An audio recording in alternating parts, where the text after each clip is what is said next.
Vamos a las respuestas sin quemar a nadie, como siempre. Vamos a hacerlo rápido porque, de nuevo, son poquitas las que hicieron mal. Un grafo es un conjunto de vértices y aristas que los relacionan. Un grafo es dirigido cuando importa el orden de vértices de origen-destino. Un grafo es completo cuando es simple y todos los pares de vértices están relacionados por aristas. ¿Bien? Un grafo es simple cuando no posee bucles ni listas paralelas. El algoritmo de Kruskal, ninguna es la correcta. ¿Por qué? Porque encuentro un spanning tree de un grafo, ¿sí? Pero se acuerdan que va ordenando aristas, ¿sí? No empieza por un nodo inicial. No encuentro un spanning tree a partir de un árbol rojo-negro, sin nada que ver. Y no encuentra caminos mínimos, no es la idea. Orden topológico no es un algoritmo para linealizar grafos simples. No es ninguna de las anteriores, ¿sí? No es un algoritmo de ordenamiento comparativo y no es un algoritmo de caminos mínimos, ¿sí? Un grafo es plano. Sí, esto lo dijimos creo que la clase pasada. Se puede dibujar en un plano sin que se crucen las aristas, ¿sí? Un spanning tree es un grafo que contiene todos los vértices y algunas aristas de grafo. O sea, tengo un grafo y a partir del grafo quiero armar un árbol. Bueno, tengo que deshacerme de algunas aristas para deshacerme de bucles. Un árbol de búsqueda para grafos. Creativa, pero no. El algoritmo de Flavor Workshop se puede implementar con tres foraneados, ¿sí? Por eso es que a veces lo tomo, a veces lo pido, o lo he pedido alguna que otra vez en un examen final, porque es como, si entienden cómo funciona el algoritmo, implementarlo son tres foraneados, son los tres for serán tres líneas, y después dentro del for es, no sé, una expresión con un max, o con un min más que un max, y son en cuatro líneas tienen algoritmo. Es muy, muy fácil. Encuentra el camino óptimo para recorrer todo el grafo. En realidad no encuentra para recorrer todo el grafo, encuentra los caminos óptimos entre todos los pares de vértices. Sí, pero no significa que vas a encontrar el camino óptimo para recorrer todo.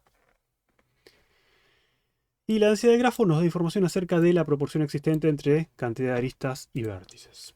Perfecto. Vamos ahí, publicar. Sí. Y ahí estamos. Bien. Clase de hoy. Como les había dicho, consultas. Si alguno tiene consultas, es el momento. Si alguno no tiene consultas, no sé qué hacen acá. Pero bueno, díganme, ¿cómo arrancamos? León, sí, Buenas, ¿se me escucha? perfecto. ¿Cómo va? Estuve repasando un poco y empezando a hacer los finales que están subidos en el Ups. Drive Sí. y me surge la duda por cómo establecer o cómo determinar la complejidad de cuando representás un grafo como una matriz de incidencias, por el tema de que vos tenés los vértices como columnas y las aristas como filas. ¿Sería también O de n cuadrado o cambiás ahí la manera en que lo analizás? ¿La complejidad de qué? Esa parte me perdí. La complejidad espacial de almacenar esa matriz y también de agregar o quitar Bueno, pues cosas en la son matriz. varias cosas. Son dos cosas Sí, son distintas. varias cosas. Entonces, ¿cómo es la representación que me está... Por ejemplo, tengo... Vamos así. Hagamos con tres nada más. Tengo A, B y C. Y tengo esto así y esto así. ¿Cómo lo representás? Entonces, si lo querías representar como una matriz de incidencias, ahora sí pones los tres vértices como columnas y después pones dos filas que serían las dos aristas. Si vos me decís que ponga A, B, C, así como columnas, Sí, y de alguna forma, bueno, le ponemos, esta es la lista número uno, no son pesos, son simplemente estoy numerando esas listas, ¿sí? Me dice, bueno, tenemos arista uno, arista 2, ¿no? bien. Bien, ¿qué hago Y, ahora? y después, bueno, completas la matriz y pones en cada espacio qué arista relaciona a cada vértice. Entonces sería Entonces, por en ejemplo, el 1, 1 1 0. 0 Ok, y después te queda 0 1 1. correcto. Entonces, ahora de nuevo, vamos a la primera pregunta. Tu pregunta es complejidad espacial, ¿dijiste? Sí, Ok. ¿La complejidad espacial de la representación o la complejidad espacial de qué? Porque, digamos de digo, tener esta matriz así en memoria. ok. O sea, entiendo que depende cómo la guardes, pero lo que me confunde es que vos podés tener más aristas o menos, y eso te va a ir difiriendo el espacio que te va a ocupar. Porque no es que, por ejemplo, en la de ¿Cuántos adyacencias números necesitas? necesitas vértice por Básicamente la pregunta aristas. es, ¿cuál es la dimensión de esta matriz? ¿No? Claro, Entonces vos me decís, el tamaño de esta matriz es vértices por aristas, que en realidad generalmente decimos E, ¿sí? Y me decís, bueno, el espacio que necesito para almacenar la matriz es este, vértices por aristas. ¿Esto me está diciendo? ok, y podemos ponerlo así, no es que tenemos que llevarlo a un n particular. ¿Qué es N? ¿Viste cuando analizábamos complejidad temporal que si teníamos dos variantes, eh, por ejemplo, un n por m, lo llevábamos a que era un n cuadrado porque despreciábamos esa diferencia entre los tamaños de esas complejidades? No, no hacíamos eso. Lo que sí decíamos es, bueno, yo tengo dos parámetros, tengo N y M. Por supuesto, me dice, mira, este algoritmo es N por M, ¿sí? Son dos variables distintas. Ahora, si analizas el peor caso, decís, mira, el peor caso se da cuando las dos variables son iguales. Entonces ahí te queda N cuadrado, pero no estamos despreciando nada, ¿sí? Ok, Son dos variables independientes. Si yo digo, mira, de casualidad las dos son iguales, el peor caso es este. Pero igualmente eso es relativo y eso depende de cuál es el problema que estás tratando, ¿sí? Acá, vértices y aristas son independientes por completo. No puedes decir, no, mira, tengo la misma cantidad de vértices que de aristas. No, no sabes ok, qué va a pasar. perfecto. ¿Sí?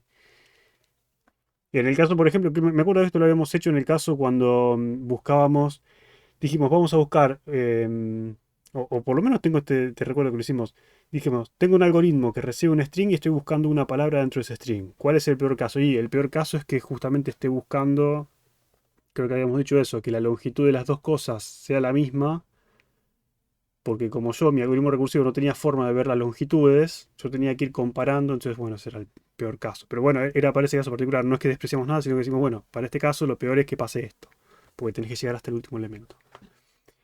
Claro, claro. Pero, digamos, siempre va a depender del caso que estamos analizando. Así que bueno, es básicamente eso. ¿Cuánto espacio Y hay muy necesitamos? Bueno, rápido. suponemos que necesitamos almacenar, ¿cuánta cantidad de números de datos necesitamos almacenar? Bueno, esta cantidad de datos, y cantidad de vértices por cantidad de aristas. Con ese criterio, ¿por qué no consideramos que el grafo es completo?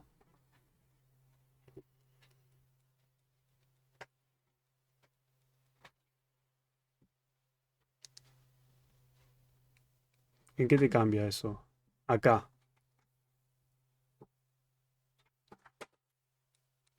Si el grafo es completo es B por E. Y si es incompleto también es B por E. Eso no te va a cambiar nada.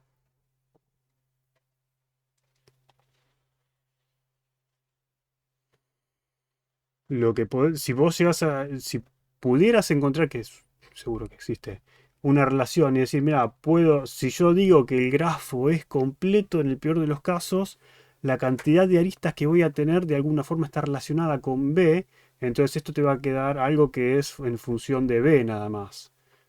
¿Cómo te queda esa expresión? No tengo idea. Podríamos buscar a ver cuántas cantidades de aristas deberías tener en función de la cantidad de vértices. Me imagino que hay una fórmula, alguna combinatoria, alguna cosa medio rara. Pero como que nos vamos de tema. De nuevo, suponiendo que puedes expresar una variable en función de la otra, sí, puedes hacerlo.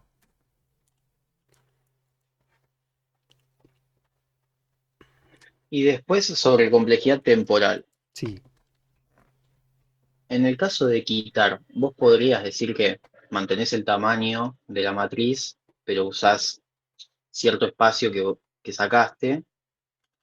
Por ejemplo, ¿no? Sacás la lista 2. Entonces toda esa Estás hablando de fila, complejidad temporal de eliminar eliminar una vértice o lista. arista. Claro. Ok. Podrías decir, ese espacio de memoria que tengo guardado no lo uso. Entonces Supongo que podría decirlo. Sí. mantenés el mismo tamaño y la complejidad te quedaría o de uno de eliminar esa lista. Eso de uno. Eliminar una arista. ¿No sería O de B? Porque Vos tenés que decís para, recorrer la fila y poner todos ceros, ¿no? ok, claro, porque puede ser que sea una lista, claro, yo pensé que era una lista que era la última, pero es verdad, si es una intermedia, la tenés que poner en ceros. Ah, vos supusiste que estaba todo ordenadito. Claro, Y que siempre es uno sí, a sí, sí, uno. Y no siempre vas a tener eso, ¿no? claro, está Porque bien. acá, por ejemplo, si agrego una tercera y digo, no, tengo la arista 3 que es esta, y ahí ya te queda A con C, ¿no? Claro, y ahí sí, si quieres eliminar la del medio, Entonces por tenés que ejemplo, encontrar todos los unos, o lo que es lo mismo, tenés que poner todos ceros. bien, Tenés que recorrer cada uno de los B elementos que tenés. De nuevo, y eso es con la suposición que hiciste vos que no hace falta modificar la matriz. Si hubiese que modificar la matriz, bueno, está bien, quizás hay que considerar cuánto cuesta reorganizar la matriz. Si es la arista de abajo de todo, no hay tanto problema porque se achica la zona de memoria y ya está, pero si es una del medio, quizás sí tenés que copiar todo para arriba, ¿no? Entonces esa es otra consideración, pero bueno, pues acá me dijiste, voy a suponer que no hace falta hacer eso, porque si no se me complica por esto, pero igualmente tenés que recorrer toda la fila poniendo ceros. bien. Y si querés agregar, em, ahí es más complicado por el peor caso del realoc, ¿no? Por Si ejemplo. querés agregar, sí, necesitas agregar, de nuevo, yo acá agregué, ¿qué querés agregar? ¿Un vértice o una arista? Pues si querés agregar un vértice, ¿no? Yo tengo acá un vértice X, lo agrego acá. ¿Qué tengo que hacer? Y si esto era una matriz que estaba en memoria, este cero estaba a continuación de este cero. ¿Sí? Es un bloque de memoria donde estaba una cosa a continuación de la otra. Yo ahora de repente tengo que meter cosas acá que están en el medio, entonces tengo que hacer una reorganización completa de toda la matriz. Tengo que hacer una operación que me va a llevar B por E, básicamente, ¿no? Ujú. Tengo que reconstruir todo. Tengo que volver a reacomodar todos los espacios. Por agregar un vértice. Si quiero agregar una lista, ¿cómo sería? Y bueno, si vamos a agregar una lista, es simplemente, está bien, tengo que copiar todos los elementos en el peor caso del realloc, eh, y después tengo que a eso sumarle el esfuerzo de poner los unos donde corresponda, que bueno, ahí sí, si querés. Esa parte depende, porque también tenés que inicializar todo en cero, así que tampoco te escapás de hacer otra pasada de B, así que sería B por E más B, que bueno, B por E, ¿no? Estás en la misma. Ok, perfecto. Bueno, eso aclarado, gracias. De nada.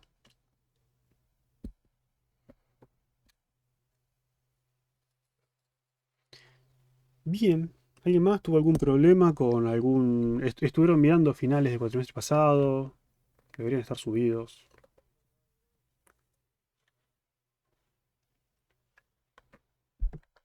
¿Tuvieron oportunidad? ¿O no tuvieron oportunidad? No sé.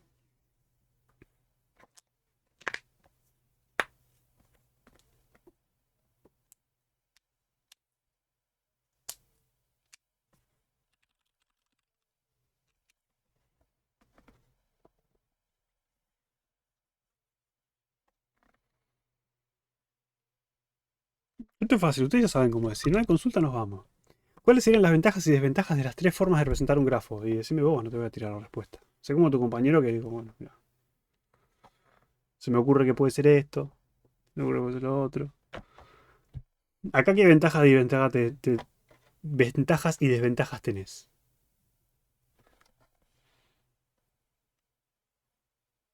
¿Por qué querrías representar un grafo de esta forma?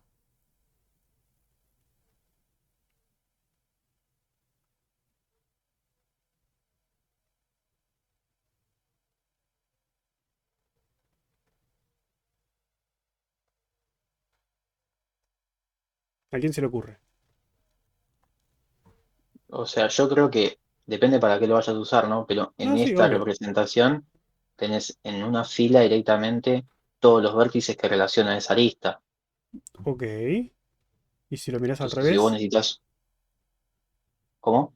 Si lo miras al revés, Claro, todas las aristas que relacionan a ese vértice, digamos. todas las aristas incidentes sobre ese vértice. Puede ser, por ejemplo, si esto fuese un grafo dirigido, tranquilamente si tenés un más o un menos, podrías saber, bueno, cuántas aristas incidentes, cuántas aristas entrantes y salientes tengo. Listo, recorres la columna y ya sabes cuántas tenés, por ejemplo. No sé, podría ser conveniente para la forma de escribir tu algoritmo. ¿Por qué no? En una matriz de adyacencia, ¿qué es fácil ver? Bueno, es fácil ver quiénes son mis vecinos. Entonces es más conveniente en ese sentido. Acá, ¿cómo hago para determinar quiénes son mis vecinos? Es un poco más complicado, ¿no? Y sí, porque no te alcanza con recorrer una, tipo tu Tendría que espacio. recorrer la columna y decir, bueno, donde encuentro que hay una arista ahí, recorro la fila para ver con quién estoy conectado. Entonces es un poco más laborioso acá encontrar adyacentes. Pero es muy fácil encontrar, por ejemplo, aristas entrantes y salientes. Podría ser. En una matriz de adyacencia es fácil encontrar adyacencias justamente porque de eso se trata, ¿no?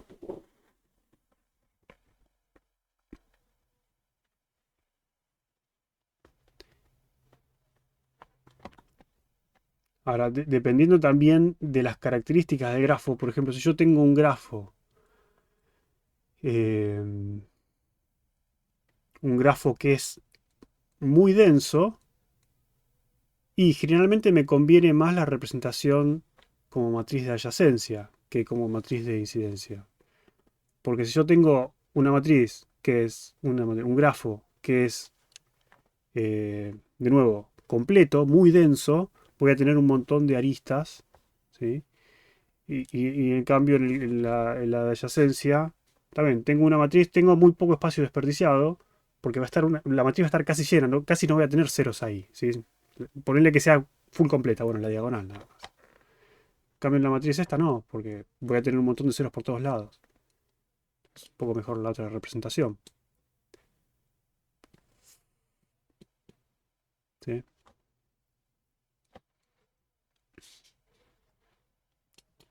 ¿Qué otra cosa se les puede ocurrir? ¿Por qué sería mejor, por ejemplo, una lista de adyacencias?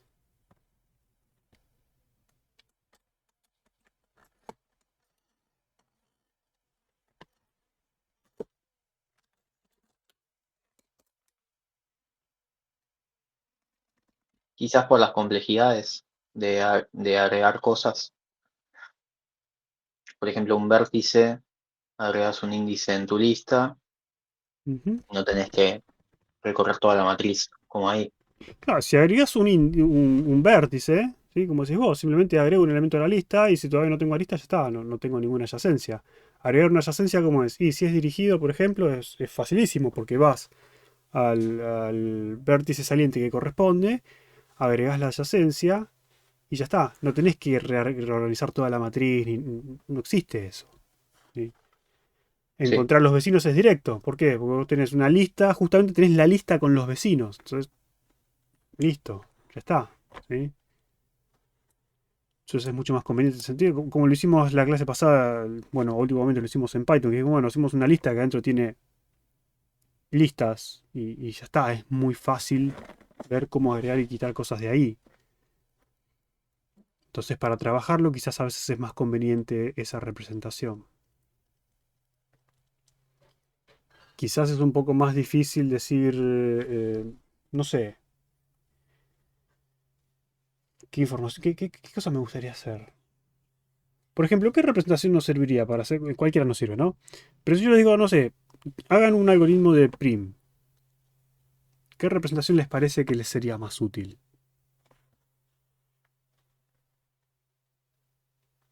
Y acá es subjetivo, esto depende de la. A ver ¿cómo es?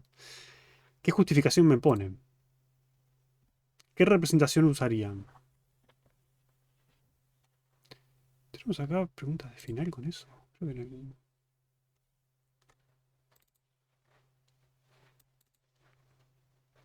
Tenemos el cuatrimestre pasado. Sí.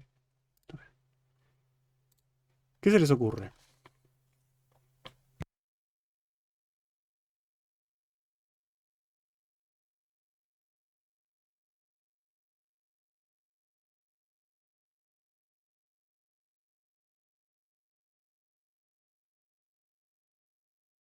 ¿Alguien? ¿No crees que hay incidencias? ¿Por qué?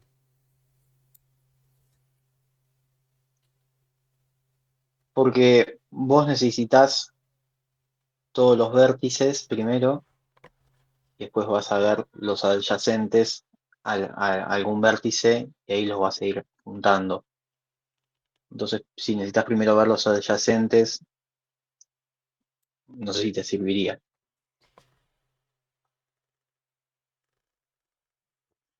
Entonces, ¿cuál representación decís que no? Me quedé perdido en el medio. ¿Y la matriz de adyacencias o la lista de adyacencias? Ok, puede ser. Capaz que la de incidencias quedaría o serviría mejor para el Kruskal. ¿Por qué? ¿Qué necesitas en Cruzcal? Necesitas tener ordenadas todas las aristas Necesitas armar una lista ordenada de aristas. ¿Y por qué las ordenás? Porque acá no. para las ordenás porque vos querés que el árbol tenga No, la no. expansión Sí, mínima. sí, no el motivo por el cual ordenás, sino el criterio por el cual las ordenás. El criterio sería eh, las de menor peso, digamos. Claro, se ordenan por peso. Ok. ¿Y cómo se vería en esta representación el tema del peso? Y por cada espacio de la matriz.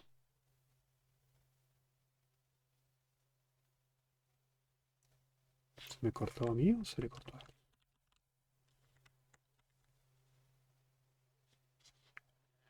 Hola, Hola, hola. creo que se me tildó a mí. Em, Había dicho que por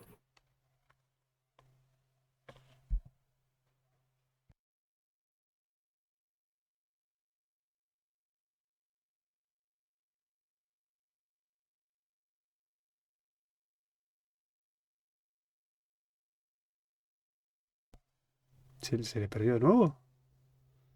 Voló. Voló. Bueno, pero por lo menos le estaba poniendo onda. A ver quién le puede tomar la antorcha y continuar.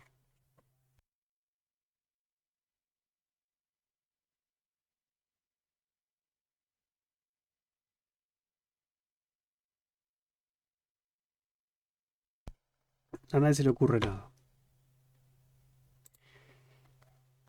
¿Se tendría que imprimir en orden? ¿De qué cosa estás hablando? Porque estaba hablando, el compañero está hablando, por ejemplo, de Kruskal. Dice Kruskal, para hacer el algoritmo de Kruskal lo que necesito es ordenar, ¿no? De menor a mayor las aristas. ¿Qué representación me convendría más si yo quiero hacer eso?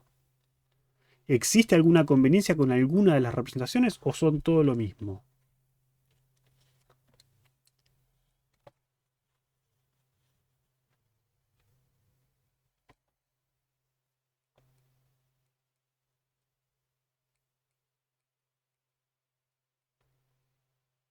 Porque, ¿qué dijimos? Dijimos, mira, si yo quiero, por ejemplo, quiero comprobar si A y B son adyacentes, es muy rápido usar una matriz de adyacencia, porque eso de uno. Voy A, B, ya sé si son adyacentes o no. Listo, perfecto.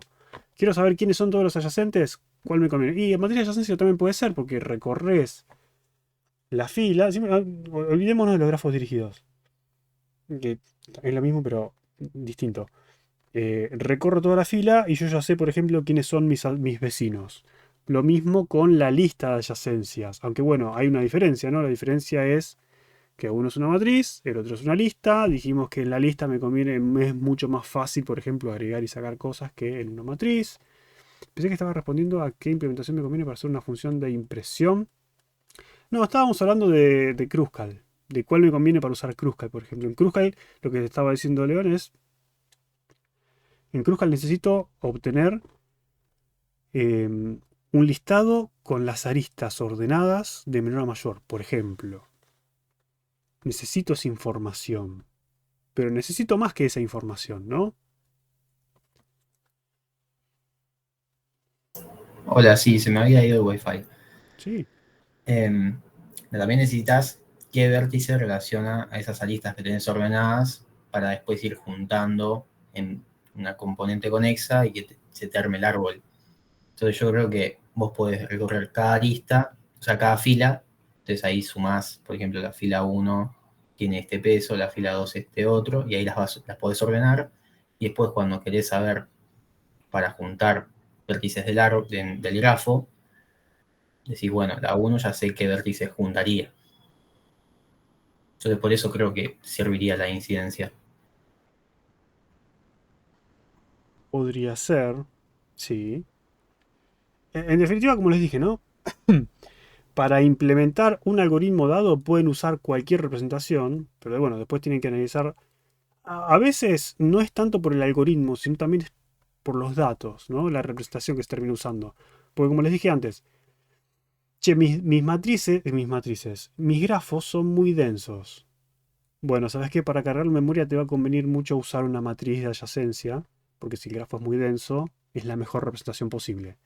Después lo que vas a terminar haciendo es, mira, necesito extraer la información de las aristas adyacentes. Bueno, podés sacar la información de ahí, no hay ningún problema. Es decir, no, mira, la verdad que mi grafo es muy disperso, ¿sí? Entonces, bueno, más que una matriz de adyacencia, te va a convenir quizás, si necesitas operar mucho con los vecinos, te conviene una lista de adyacencias, porque es muy rápido, no. Consumís muchísima menos memoria, ¿sí? Que lo que te consumiría una matriz, porque la matriz tendrías un montón de ceros, estarías desperdiciando un montón de espacio. Tengo un grafo que es dinámico, estoy todo el tiempo sacando vértices, agregando vértices y lo estoy modificando todo el tiempo. Bueno, usa una lista de adyacencias, ¿sí? No uses una matriz porque la matriz te va a complicar, a menos que, bueno, como dijo el compañero, no, mira, yo hice mi implementación, la pensé de tal forma para que cuando, no, igual agregar no te escapas, ¿no? Agregar es un despelote. Agregar vértices en una matriz, ¿no? Ya sea de adyacencia o de incidencia, no te escapas, es una operación muy costosa. Lo que se ha dicho, sí, agregar aristas en una matriz de incidencias. Mira, yo tengo estos vértices son fijos. Lo único que estoy haciendo estoy agregando aristas. Me conviene la de incidencia, ¿sí? Porque agregar vértices es gratis. Entonces si me dicen, mira, quiero por ejemplo implementar prim. ¿Y en prim qué haces? Vos empezás un grafo que no tenés ninguna arista y vas a ir incorporando aristas a partir de un vértice. Y bueno, Lucas, pero si tengo que ir haciendo. Bueno, no hace falta hacer. A ver, técnicamente el algoritmo, ¿cómo es? Agarro un vértice y después voy agregando vértices. Pero podés empezar con la matriz, con todos los vértices, cero aristas, y vas agregando aristas. Y agregar las aristas es muy sencillo ahí. ¿Sí? De nuevo, acá estamos jugando con el tema de qué tan disperso es el grafo, lo que sea. Y agregar aristas en una matriz de incidencias es muy fácil. ¿Sí? Porque simplemente es agrego una fila y ya está. Hasta incluso me podrían decir, yo ya sé cuántas aristas voy a tener que incorporar, ¿sí? Porque no quiero que se formen bucles. Entonces, ya está. Tranquilamente pueden reservar todo el bloque y decir, mira, yo acá tengo garantizado que voy a tener todas las aristas, listo, empiezo a agregar. Tú. Y agregar es una operación que es muy rápida, sobre todo si ya tenían reservado el bloque de memoria. O si no, me dicen, mira, la verdad que voy a usar una lista de adyacencias porque, de nuevo, hacer crecer eso agregando aristas, si yo ya tengo todos los vértices, es simplemente agregar un elemento a una lista. Entonces también es una operación que quizás es un poquito más costosa, pero ocupa menos memoria. ¿Sí? Es apenas más costosa para nosotros, es lo mismo, si va a ser algo constante, sobre todo si agregamos el principio de la lista. Eh, Pero también está el tema de comprobar, ¿no? ¿Qué otra cosa necesitamos en el algoritmo de prim? Necesitamos saber, por ejemplo, que lo que estamos agregando no sea algo que ya tenemos, ¿no? Que el vértice no haya sido agregado. Bueno, podemos complementar con alguna otra estructura, podemos agregar con una tabla de hash que nos indique si ya incorporamos o no. Pueden hacer lo que quieran, pero fíjense que hay un montón de cosas para considerar cuando se les pregunta estas cosas. Y mira, si yo necesito comprobar vecinos, quizás la matriz adyacente me sirve, es lo más rápido. O si yo necesito un problema para saber, mira, este es adyacente con este, la forma más fácil es matriz de adyacencia, es O de 1. Tú, lo tengo enseguida la respuesta. Necesito modificar el grafo porque están agregando y quitando vértices. Seguramente no vayas a ir por matriz. Si tu grafo es dinámico, seguramente vayas por lista de adyacencias. O, de nuevo, si es un grafo que le vamos agregando solamente aristas, la matriz de incidencias te sirve. Agregar vértices, lamentablemente las representaciones matriciales no te van a servir. ¿Sí?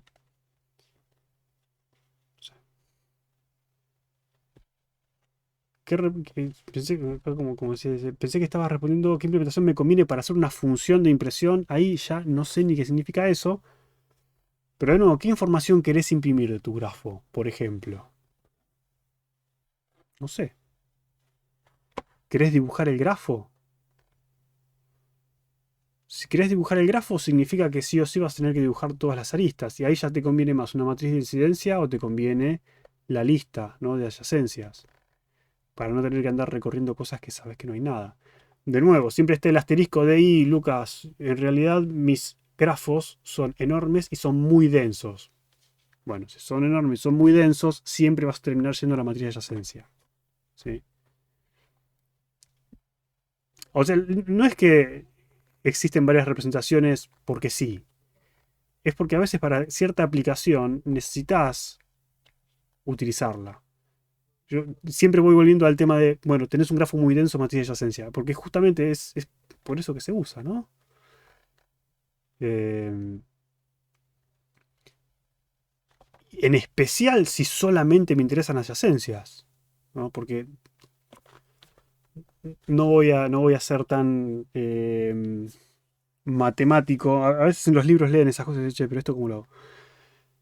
Si nos ponemos estrictos, decimos, bueno, con un bit de información te alcanza para saber si son adyacentes dos vértices o no. Porque vos tenés una matriz de bits y cada bit te indica un 0 que no están conectados y un 1 que están conectados. ¿Sí? Nos olvidamos de los pesos. Eso a veces lo van a encontrar mucho en libros escritos por matemáticos que hablan de grafos, esas cosas. Y no, mira, de hecho lo van a encontrar mucho en árboles rojoreros y en árboles ABL, que hacen la comparación de cuántos bits necesito para almacenar la información. Y yo, che, pero en realidad en la computadora vamos a usar un char, como mucho, vamos a estar desperdiciando 7 bits. Está bien, pero es la mejor representación que tenemos. No voy a ir tan fino, pero digo, es cierto esto de que si tengo grafos muy densos, una representación como lista de adyacencias, por ejemplo, es muy ineficiente en cuanto a memoria. Eso no te vas a escapar. ¿Sí? Y ni hablar si hablamos de usar, por ejemplo, el otro día hicimos lista de adyacencias en Python, también dijimos, bueno, podemos hacer un diccionario de adyacencias, ¿no? Porque si yo a cada nodo le agrego un nombre, es muy fácil encontrarlo por nombre dentro del diccionario. Y también lo que uno podría decir, bueno, pues tengo un diccionario de adyacencias, pero las adyacencias también están dentro de otro diccionario. Entonces podría, por ejemplo, saber el nombre del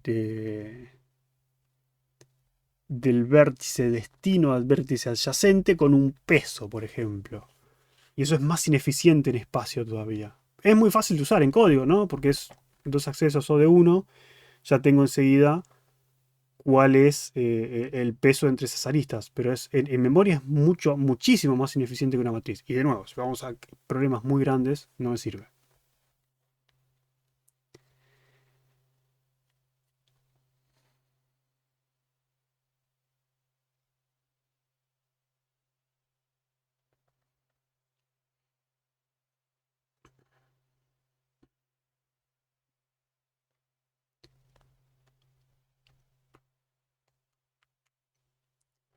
De hecho, no hablamos mucho, yo dije específicamente no vamos a hablar mucho de dirigidos, ¿no? Pero en este caso, está bien, no importa.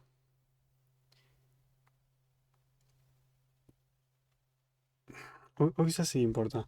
El tema es,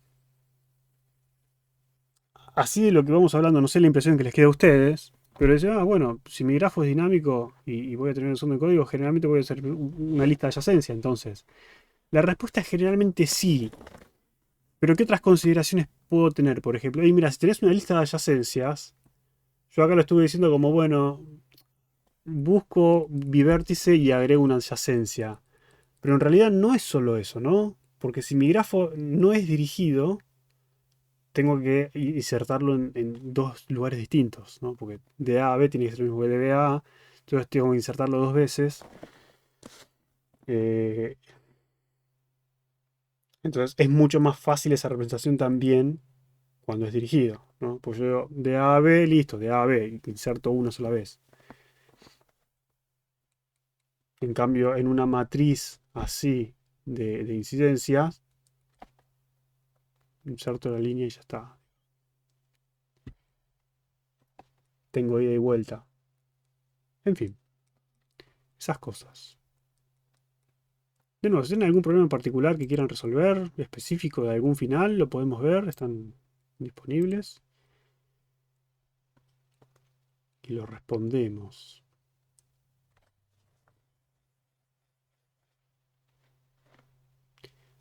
No estuve al principio. ¿Cuál iba a ser el tema random? No, no hay tema random porque querían hacer una clase de consulta. Por eso, ¿cuál iba a ser? No, ninguno. No veo ninguno planificado. Solo termino de entender cómo se podría hacer un algoritmo para determinar grafos bipartitos. DFS, ¿no? Em, podemos hacer algo así si querés, pero ponele. Tenemos este grafo. Así. Ponemos A, B, C, D, E y F. Ponemos algunas aristas.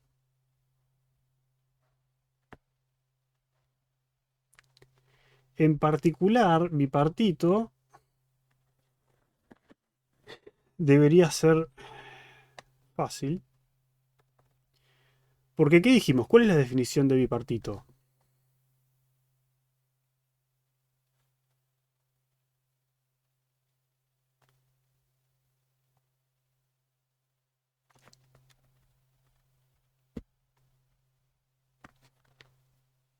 ¿Definición? No sé, no me acuerdo específicamente la definición, pero la característica era que se podía pintar con dos colores y que cada vértice no coincidía con su vecino. O sea, es como que se podía armar dos grafos con eso. Bueno, No algo entendí así. la segunda parte. Como que se podían formar dos grafos, ¿o no? No ¿No? exactamente. No. Pero bueno, estuviste bastante cerca. Está bien. ¿La idea cuál es? La idea es que lo que se puede formar son dos conjuntos disjuntos. Sí, eso sí. Pero no desarmás el grafo. Sí, no sé si quizás ahí estaba la confusión. La idea es que si vos tenés un grafo y decís, mira, puedo colorear los vértices utilizando dos colores de forma tal que dos vértices adyacentes no tengan nunca el mismo color, si puedo lograr eso, es bipartito. ¿Sí? ¿Cómo sé si un grafo es bipartito?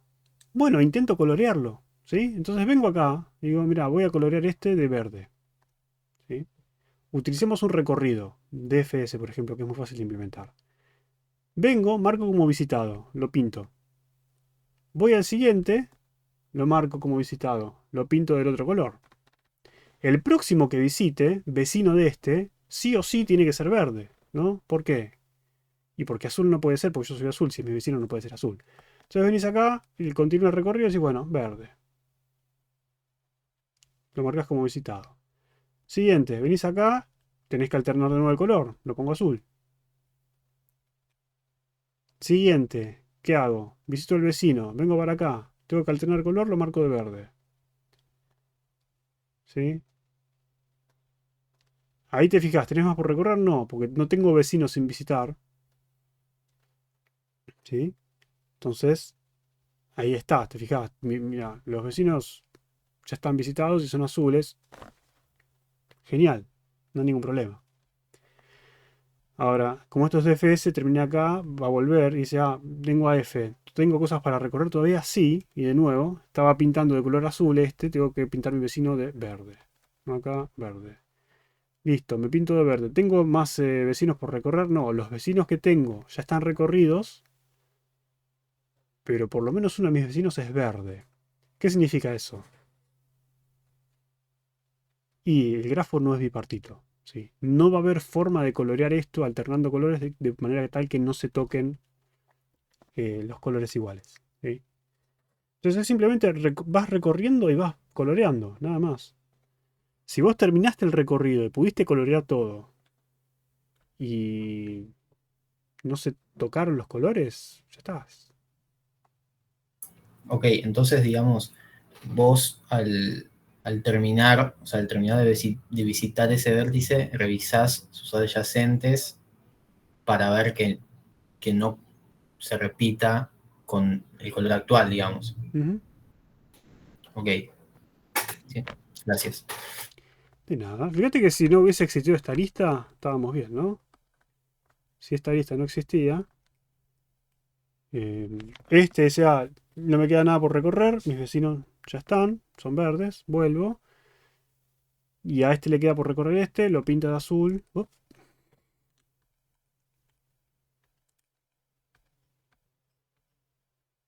Y ya te das cuenta que no te queda ninguno por recorrer, los vecinos ya están todos pintados, son verdes, volvés y decís a no, no me queda ningún vecino por recorrer, verde, verde, y ya está, somos todos felices.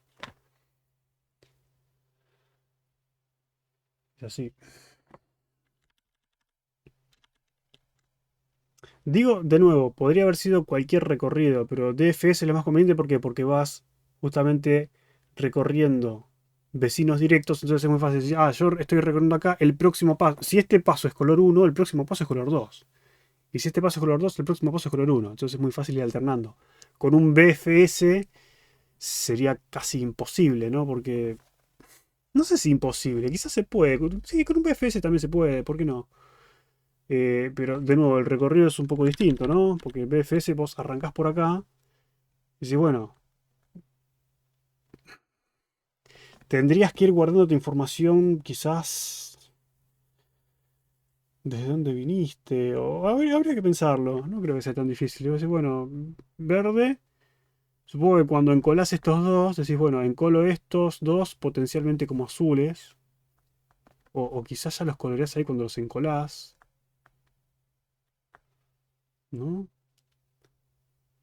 Si los pintás cuando los encolás, ya está garantizado entonces que el color de esos nodos y no habría problema. Igual habría que hacer alguna verificación. Sí, supongo que cuando encolás tendrías que verificar todos los vecinos y decir si, igual que en el DFS, ¿no? Es, vengo acá y me fijo en colo mis vecinos sin visitar. Entonces, no solamente verificas todos los vecinos sin visitar, sino que los que están visitados verificas el color, ¿no? Entonces digo, bueno, acá debería encolar A, D y C. A ya está encolado y es verde, es correcto. D no está encolado, lo encolo como verde. C no está encolado, lo encolo como verde. Y después venís, procesás E y decís, bueno, voy a encolar mis vecinos. Y bueno, encolo A, no, ya está visitado y es verde, está bien. D, no, ya está visitado y es verde, está bien. F no está visitado, encolo y después habría que seguir procesando D, C y F. Y cuando vengas acá vas a tener problemas, ¿no? Porque digo, mis vecinos son B, E y F. B y E ya están visitados y coloreados. F está visitado y coloreado, pero el color es incorrecto. Entonces, bueno, sí, supongo que con un BFS también se podría hacer. ¿Por qué no? Sí, siempre hay forma de hacerlo.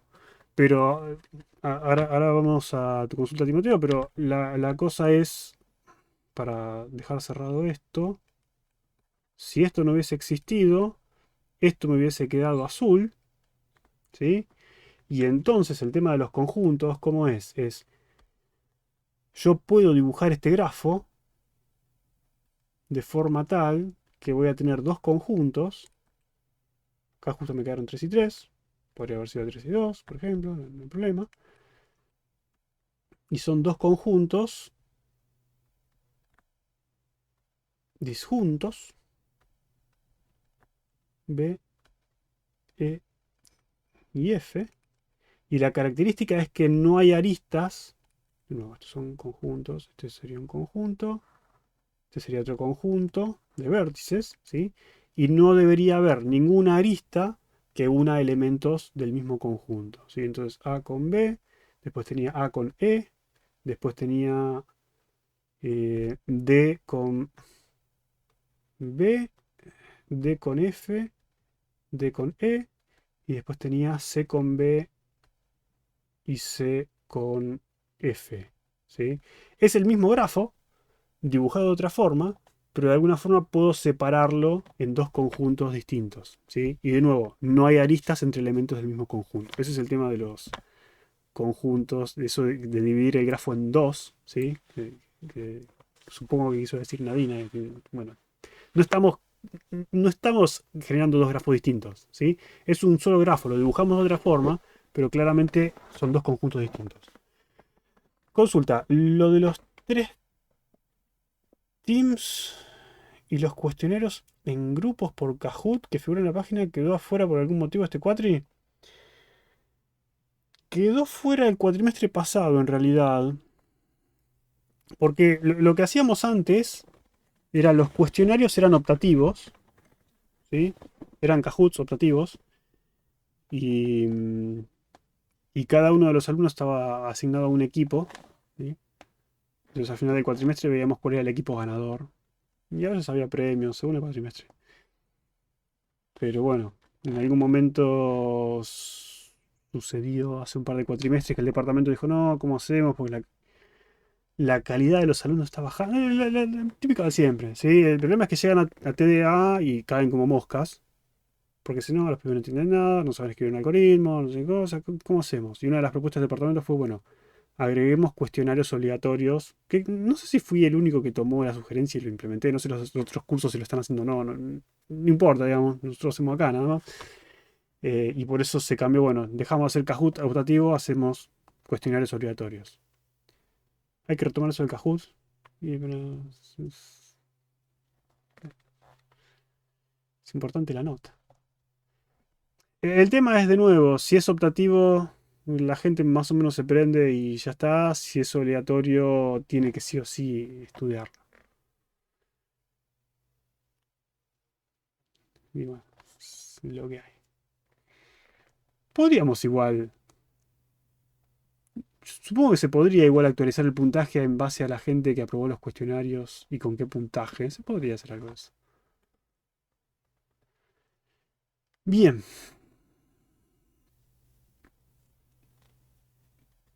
Aclarado entonces el tema de cómo implementar un algoritmo de esto. La idea es... A ver, hicimos esto la clase pasada. Ah, sí, la clase pasada estábamos haciendo una modificación para agregar topológico. Y al final era como return topo.reverse, algo así. O, es más, no sé si esta devuelve algo. Si hay que hacerlo así, es lo mismo, digamos. El medio del examen no le importa a nadie.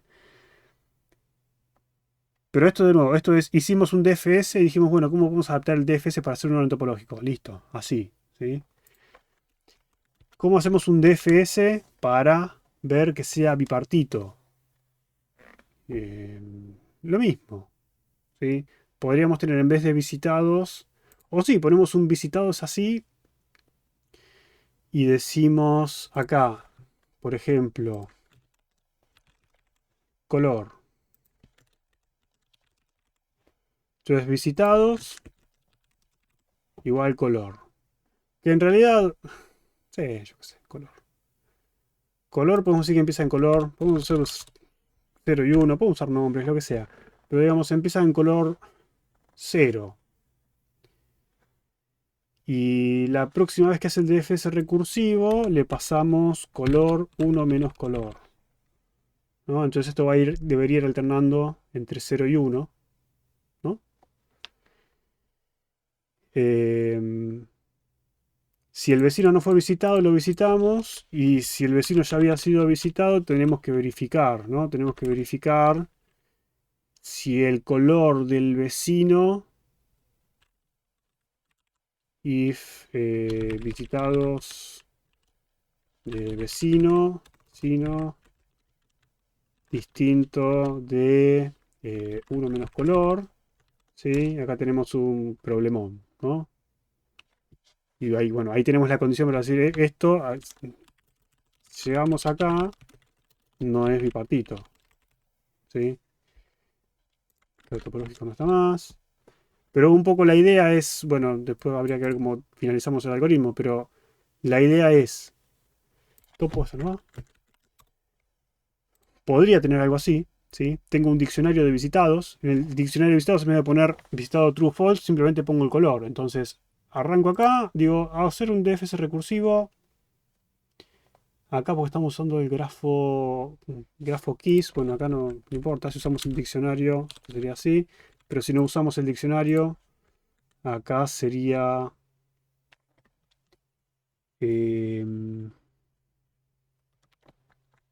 grafo punto, o sería el grafo, ¿no? Porque de nuevo, si usamos una lista, cero. Si usamos una lista de adyacencias, los vértices sería vértice 0, vértice 1, vértice 2. Entonces empezamos por la posición 0, por ejemplo. Entonces, el vértice 0 sería la posición 0. Los vecinos son estos. Entonces, hago un DFS recursivo en el grafo. Empiezo por el vértice 0. Dice visitados B0, le asignan color. ¿Sí? Le asigna el color. En este caso le asignará un 0. El print, no sé para qué estaba el print, no importa. Y pido del grafo sub B0, me quedaría esa lista. Tengo la lista de adyacentes, tengo 1 y 2, por ejemplo. Y me fijo, por cada uno de esos vecinos me fijo. El vecino estaba en visitados, no. Si no estaba en visitados, visita a ese vecino y pintalo de 1 menos en color. Si el color era 0, esto va a ser 1. Si es 1, va a ser 0. Así vamos alternando. Cada uno que entra acá va a venir, lo va a poner de ese color y va a repetir lo mismo. Como digo, es el DFS clásico. Si el vecino sí estaba visitado, se va a verificar. Che, el vecino tiene el color que corresponde. Sí, no. Si no tiene el color que corresponde, quizás acá podemos hacer un return. No sé. Return de -1, si quieren. Hacemos un return de 1. En realidad habría que verificar, ¿no? Si hacemos un retorno de -1, acá habría que hacer la verificación del retorno para que si devolvió -1 ya sabemos que no es lo que corresponde y podemos cortar, ¿sí? Como hicieron en el TP. O sea, no quería agregar otro if anidado, pero si esto es igual a -1, directamente otro retorno -1 y ya está. Y si no, retornamos 1. Y ya con esto, cuando venimos acá, DFS recursivo te va a devolver 1 o -1 si es bipartito o no. Y ya está. Y en visitados vas a tener los colores de cada vértice, por ejemplo. ¿Sí? Pero fíjense que la base es recorremos. ¿Cómo recorremos? DFS. ¿Sí? Entonces es muy fácil con DFS hacer un orden topológico, es muy fácil con DFS hacer, simplemente fijarnos si el grafo es bipartito o no. Es muy fácil con DFS, como dijimos en la clase pasada, a ver, che, quiero ver cuántas componentes conexas tiene mi grafo.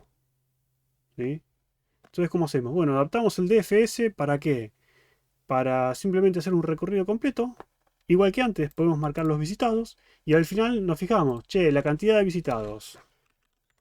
Len visitados es distinto que la cantidad de elementos del grafo. ¿Sí? Si es distinto, sabemos que hay más de un componente conexo, ¿no? Si visitamos la misma cantidad de elementos que la misma cantidad de vértices del grafo, sabemos que recorrimos todos y por lo tanto el grafo es conexo. Entonces, de nuevo, lo mismo. Ya está. Quiero saber exactamente cuáles son los componentes, cómo están conformadas las componentes conexas del grafo. Listo.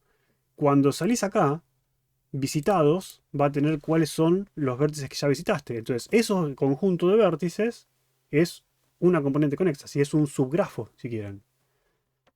Volvemos a invocar DFS recursivo con alguno de los vértices que no está ahí, le pasamos otro diccionario vacío y vamos a tener la segunda componente conexa y así. Como verán, es bastante fácil. ¿Por qué damos Python para esto? Porque consideramos que es más fácil escribir el algoritmo así en Python que escribirlo en C. ¿Pueden escribirlo en C en el examen? No hay ningún problema. Ningún problema. Como les parezca mejor a ustedes. Simplemente la herramienta de Python las damos para eso. Los que saben Python pueden usarlo, los que no saben Python, si se animan también.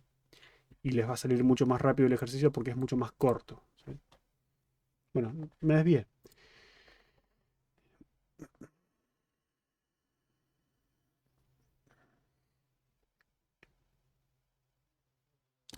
En fin. ¿Qué más? ¿Quién da más?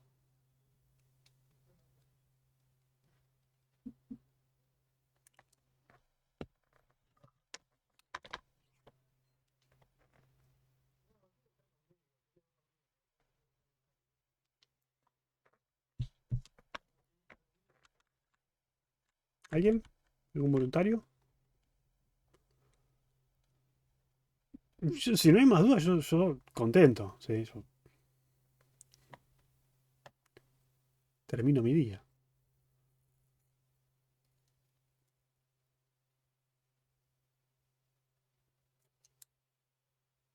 Sí, parece que llegó hasta acá nomás. Me parece bien. Yo desconfío cuando hay pocas dudas, ¿sí? Porque después empiezan en Discord.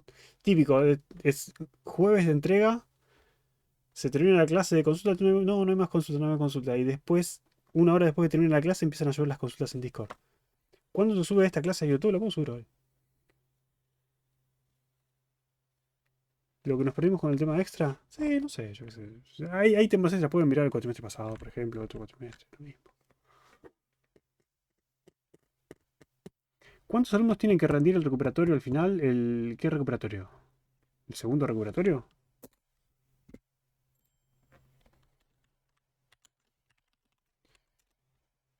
Podemos ver. A ver. ¿Cuánta gente desaprobó? Desaprobaron 11 personas el recuperatorio, pero pará. ¿Cuánta gente tengo acá sin nota?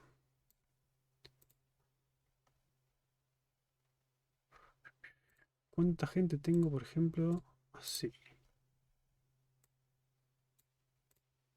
14 personas me figuran en el listado, sin nota en el parcial y sin nota en el recuperatorio. Pero, déjame ver, porque estas dos personas abandonaron. Así que serían 12. Por lo menos 12. 12.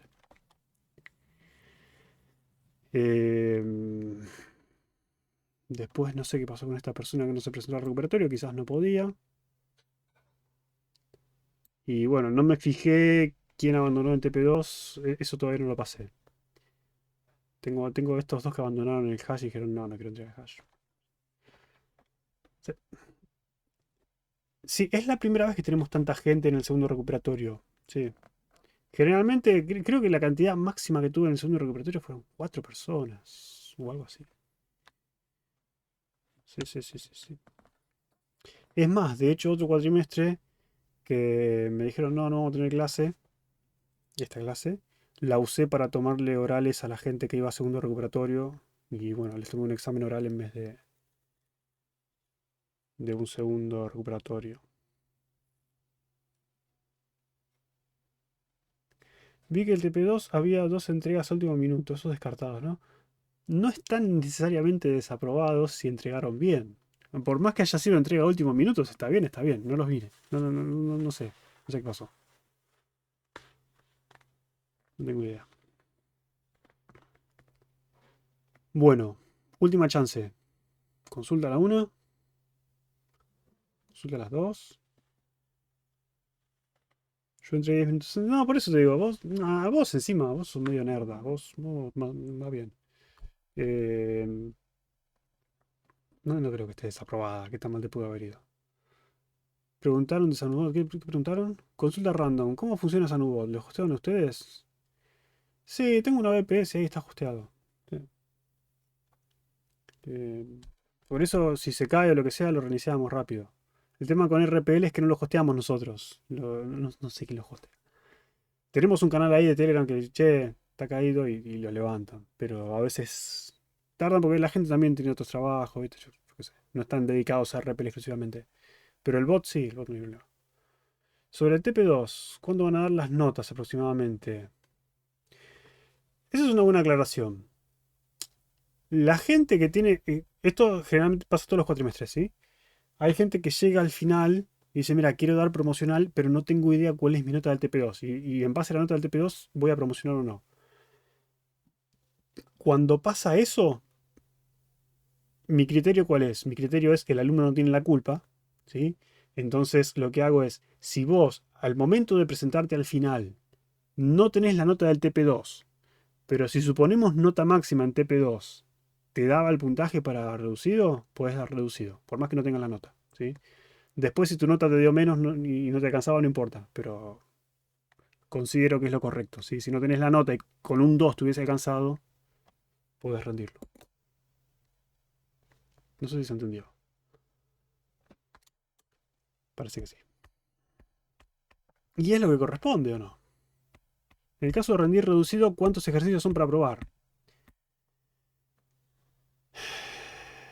3. A ver, el examen final es igual que el parcial, ¿sí? Son 5 ejercicios. Pueden rendirlo completo. Si llegaste reducido, puedes rendirlo completo reducido. Si no llegaste reducido, tenés que rendirlo completo, ¿sí? Si rendís el reducido, haces los ejercicios 3, 4 y 5, ¿sí? Ignorás el 1 y el 2. Y tenés que aprobar, tenés que tener bien 2 ejercicios de 3, en vez de tener bien 3 de 5. Pero tenés 3 horas. Si tenés 3 horas, tenés 1 hora por ejercicio, en vez de tener menos, ¿sí? En vez de tener 3 horas para 5 ejercicios, tenés 3 horas para 3 ejercicios. Tenés que tener bien 2. ¿Qué pasa si tengo reducido y hago los 5? Nada. Podés, no hay problema. Si llegas al reducido y decís: "Mire, voy a dar reducido", y llegás y lo mirás y decís: che, no me convence el reducido, quiero hacerlo completo, no importa, arriba hay un casillero que marcás completo, reducido y... ¿no?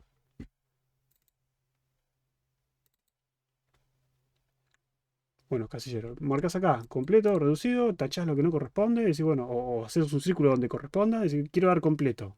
Che, pero acá me figuraba que esta persona tenía que dar reducido. Bueno, quiso dar completo, no hay problema. Se califica como completo, no hay ningún problema. Reducido solo 3, 4 y 5.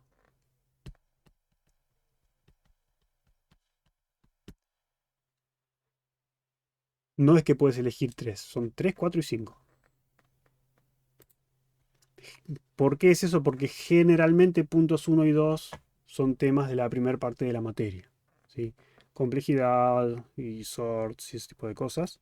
Y los puntos 3, 4 y 5 generalmente son puntos de la segunda parte de la materia, hash, grafo, etcétera.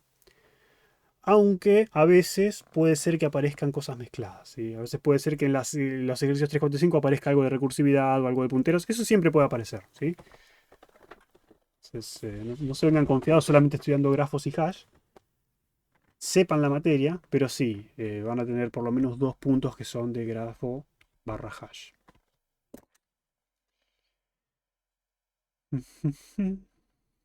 Bueno, genial entonces.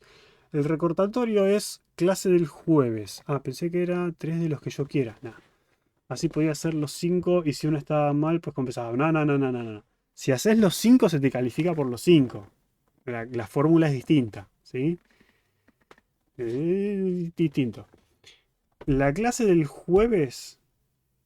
¿Cómo es la clase del jueves? Porque si vieron el calendario, la clase del jueves dice retro, o debería decir retrospectiva. Debería decir. Ups. Bueno, debería decir retrospectiva. No sé qué dice. No sé cómo figura. Retro. Está bien, retro. Retrospectiva de la materia. Cierran las entregas RPL, sí, asterisco. Es presencial, ¿los estás obligando? Sí, es que en realidad es una clase más para ustedes. Yo les digo, en realidad no haber ninguno, puede ser, sería el primer cuatrimestre. En general se enganchan bastante y les gusta preguntar. Este cuatrimestre no va a estar Nico, pero bueno, Nico está de viaje. A Nico que se pone, le encanta ahí tirar y tirar y tirar. La idea es, de nuevo, están los alumnos, están los correctores, estamos todos.